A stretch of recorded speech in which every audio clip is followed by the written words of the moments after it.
Mga kaibigan, ito ang hitsura ng sambong. Nakita nyo, maraming kinuhaan. Dito ako kumuha ng sambong na pinadry ko ng 5 days. Ayan siya mga kaibigan. Ang hindi mga nakakilala nito, ito ang sambong. Ayan siya.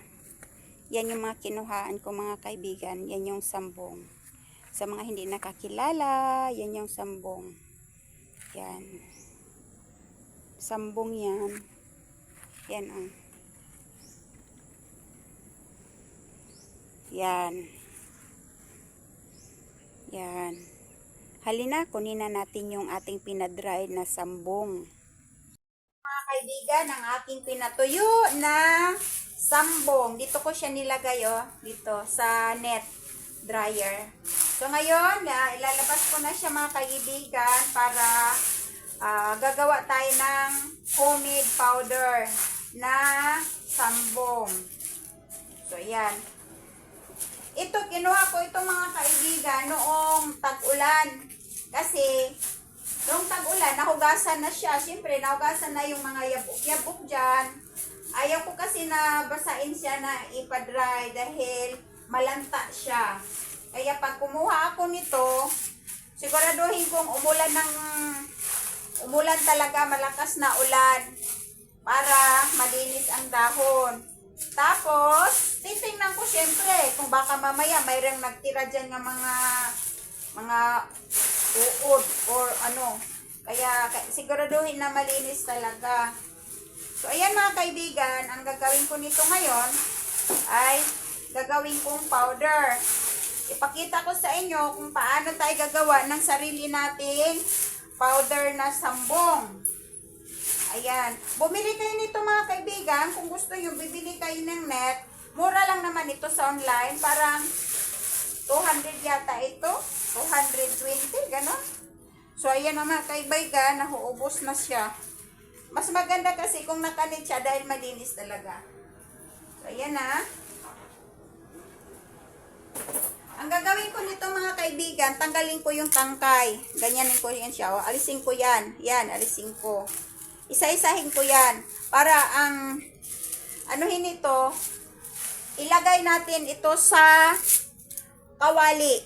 Na mainit na kawali. Para maging crunchy siya at dry na dry talaga. At, ilagay natin sa akin, mayroon akong meat processor, kaya yun ang gawin ko. Pero kung mayroon kayong blender, pwede din siya sa blender.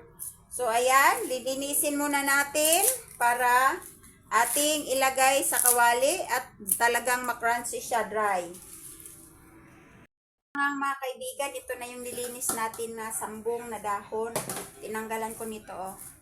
Tinanggal ko siya. Ito na malinis. So, gumamit ako ng meat processor, food processor kasi wala akong blender. Pwede naman kahit blender ang gamitin ninyo mga kaibigan.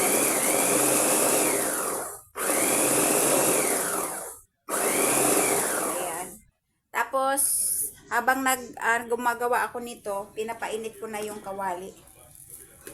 Para ilalagay ko ito sa kawali. Kasi pag marami masyado, hindi siya magkasya. Kaya ang ginawa ko, gigrind ko na siya. Ayan o. Kuha na lang tayo ulit mga kaibigan. Dagdagan pa natin. Dito na siya, oh. Mamaya lutuin ko pa ito hanggang mag-crunchy. Na mga kaibigan, pinainit ko yung kawali. Ang purpose bakit ko ilalagay dyan, pinalutuin ko pa para mag-crunchy talaga siya. Or kung may manaiwan man dyan na mga ng mga elemento ay talagang maluluto. Pero siguraduhin lang talaga ninyo mga kaibigan na kapag kumuha kayo nito ay umulan. Umulan siya ng isang gabi, isang araw, ganyan. Pagka medyo natuyo na yung mga damo, saka na kayo kukuha noong sambong para hindi siya malanta. Kasi pag nakabilad siya na may tubig, malalanta siya. So, ayun siya mga kaibigan. Mamaya, haluin nyo lang muna ito hanggang na mag-init na yan.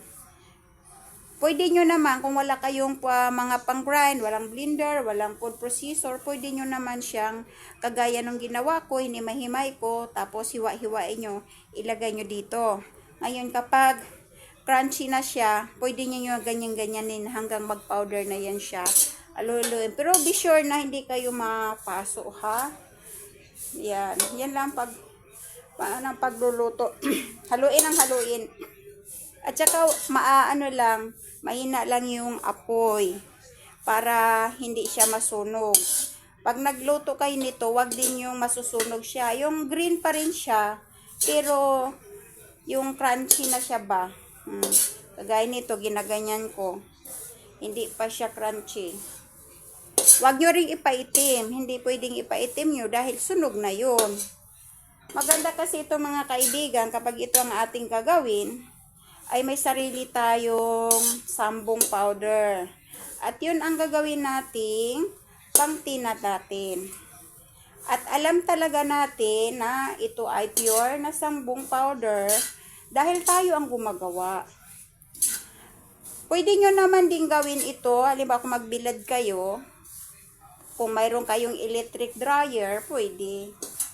Pero yung sa akin kasi, wala akong electric dryer, kaya gumamit ako ng net.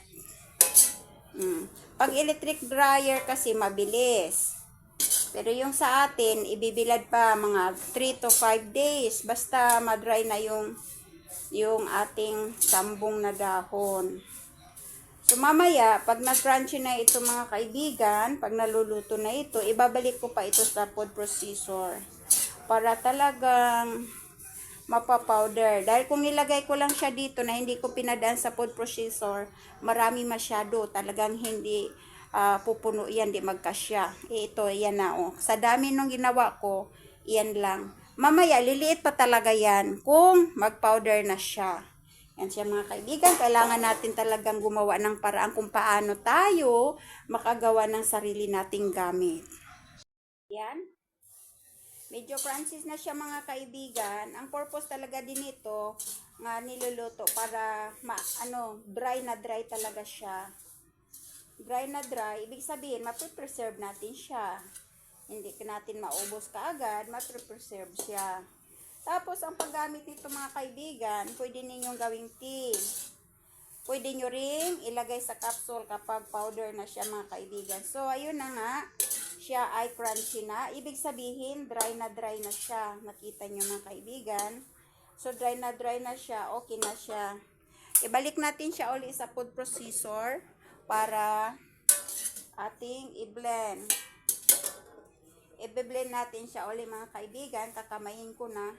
Kasi hindi naman gaano nga kainitan. Ayun lang mga kaibigan. Kailangan tayo, resourceful tayo. Kasi kung hindi tayo din gagawa ng ganito ng mga paraan, ay kung tayo ay bibili, hindi natin alam ang ating mga ginagamit. While kung tayo talaga ang gumagawa, alam natin. Yan, dry na talaga siya mga kaibigan. Kaya, atin naman siya ibabalik lang sa food processor. Huwag nyo talagang kaibigan, huwag nyo ipa-block. Kailangan yung crunchy na siya, ibig sabihin, wala na talaga siyang juice sa kanyang mga dahon. So, ayan na. Yan ang ating food processor. Atin na ngayong gawin uli yung kagayong ginawa natin. Ipa natin. Kanina marami siya, ngayon isang processor na lang.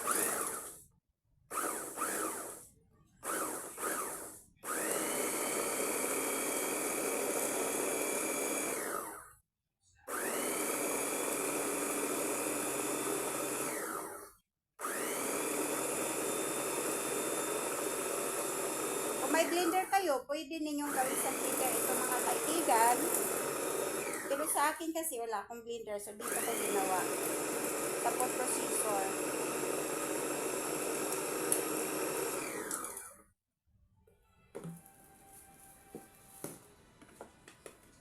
So nakita nyo mga kaibigan, naging powder na siya. So, ito na. Pwede na ninyo itong ilagyan ng, kuha kayo ng lagayan ng cup, pwede na. Lagyan nyo ng init tubig. Kung gusto nyo rin, ilagay nyo sa capsule. Sa akin kasi hindi ako gagamit ng capsule. Empty capsule, hindi ako gumagamit. Ang akin, ay ginagamit ko talaga. Yung tea lang. Lagyan ko ng init tubig. So, ayun na mga kaibigan. Siya na ay pa-powder na.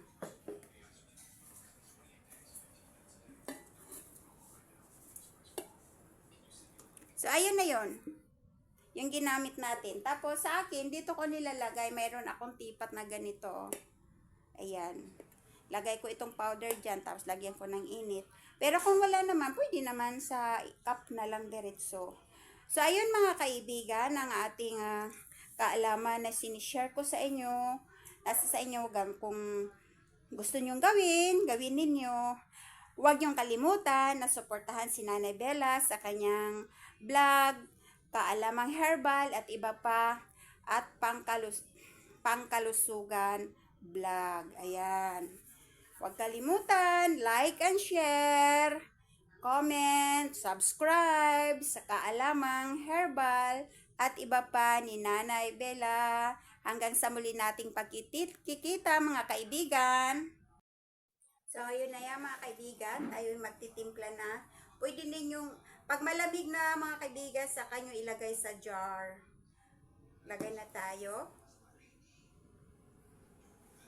Mainam ito sa may mga UTI, mayroong blood pressure.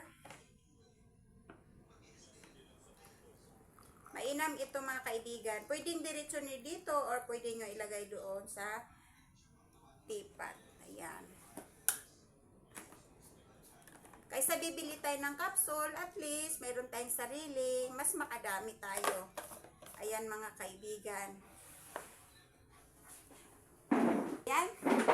Tapos yun, natapos na sa ating paggawa ng ating sambong powder.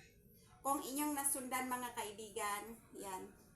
Palamigin ko muna ito dahil mainit-init pa. Mainam ito mga kaibigan sa mayroong UTI, mainam itong gawing tea sa may mga high blood pressure, sa yung sa lahat pwede ito inumin.